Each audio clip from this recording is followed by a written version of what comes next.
કે અહીંયા મારી પાસે ઘણા યાત્રિકો અને શ્રદ્ધાળુઓ આવે છે કે રુદ્રાક્ષની પરીક્ષા શું, લોકો બીવે છે કે રુદ્રાક્ષ ડુપ્લિકેટ આવી જાય તો શું.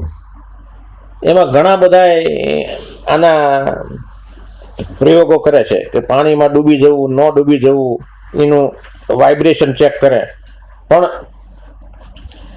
આના કોઈ અખતરા કે આની પરીક્ષા નથી. માત્ર ને માત્ર આપણે ડેન્ટિસ્ટો જે ડિજિટલ એક્સરે કરે છે દાંતના દાઢનો, એવી રીતે એ એક્સરે મશીન ઉપર રુદ્રાક્ષ મૂકો એટલે તમને આખા કમ્પાર્ટમેન્ટ દેખાય છે. એટલે એક્સરે સિવાય રુદ્રાક્ષનું કોઈ પ્રમાણિક સર્ટિફિકેટ નથી મારી દ્રષ્ટિએ. અથવા તમે કોઈની પાસેથી રુદ્રાક્ષ લો અને એ માણસ વિશ્વાસુ હોય અને તમારે શ્રદ્ધા બેસતી હોય તો સાચું. એટલે રુદ્રાક્ષમાં બનાવટ બહુ થાય છે. એટલે આ પહેલી વાત કે એક્સરે કરાવવાનો આગ્રહ રાખજો, એ વિજ્ઞાન છે. અને એક્સરે મશીનમાં ડિજિટલ એક્સરેમાં રુદ્રાક્ષ વિશે બહુ સ્પષ્ટ આવે છે અને કમ્પાર્ટમેન્ટ ક્લિયર દેખાતા હોય છે.